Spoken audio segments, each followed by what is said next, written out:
Everyone, আজকে আমি আপনাদেরকে দেখাবো কিভাবে আপনারা খুব সহজ পদ্ধতিতে এই গোলাপ ফুলগুলো করবেন এবং এই পাতা সেলাইগুলো করবেন, সেটি আমি আপনাদেরকে আজকে দেখানোর চেষ্টা করব। তো আমি প্রথমেই একটা ফুল এবং কিছু পাতা করে রেখেছি। এখন আমি বাকি ফুল দুইটা আপনাদেরকে করে দেখাবো। এই ঘরতে হবে একটা এবং এই ঘরতে হবে একটা। তো আমি দুটা সুতা শুয়ে নিয়ে নিছি, এবার শুরু করব।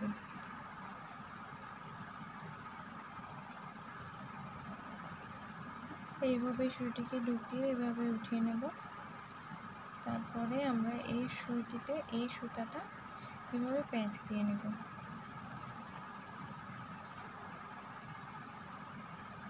আমরা এখানে মোট 10 বার প্যাঁচ দিয়ে নিলাম। মানে আমরা প্রথমে এই প্যাঁচগুলো কম দেব, তারপরে বেশি দেব, এভাবে আস্তে আস্তে করে আমরা এই প্যাঁচগুলোর পরিমাণগুলোকে বাড়াতে থাকবো। যে দেখুন এটি একটি হয়ে গেছে। এবার আমরা আবারও ওই সেমভাবে পেঁচিয়ে নেব। প্রথমবারে আমরা পেঁচিয়েছি 10 বার, এবার আমরা পেঁচাবো 15 বার। এভাবে টেনে নেব। দেখুন এটাকে একদম শেষ পর্যায়ে এনে চেপে দেব। দেখ এখানে এটাকে উঠিয়ে আবারও সেটাকে এভাবে উঠিয়ে নেব। আপনার এটা ধরা বাঁধা নেই যে আপনাকে সুন্দর করে মাপ নিয়ে করতে হবে, কিন্তু আপনি এই পেঁয়াজগুলো একটু মাপ নিয়ে করবেন, মানে কম থেকে বেশির দিকে যাবেন, তাহলে দেখবেন আপনার ফুলগুলো সুন্দর হচ্ছে।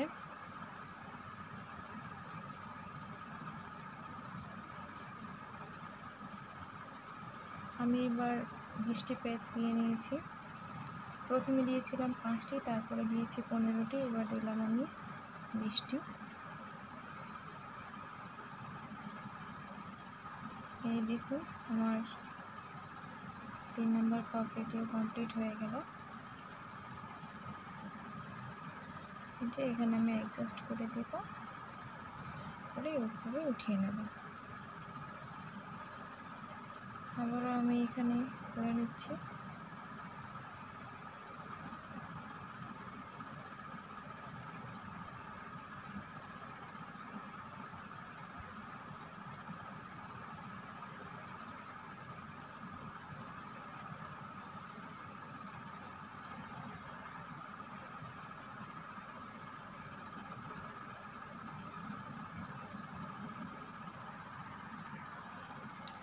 এইভাবে করে আমি পুরো ফুলটি করে আপনাদেরকে দেখাচ্ছি।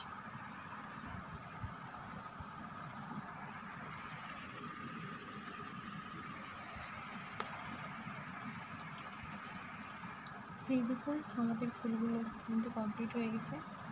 এবার আমি আপনাদেরকে পাতা করে দেখাবো ঠিক কেমন করবো।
এই যে দেখুন কত সুন্দরভাবে আমার পাতাটাও কমপ্লিট হয়ে গেল।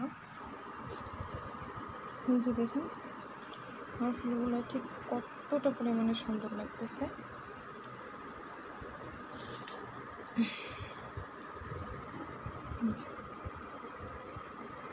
আপনারা চাইলেই কিন্তু খুব ইজিলি ফুলগুলো বানিয়ে নিতে পারেন।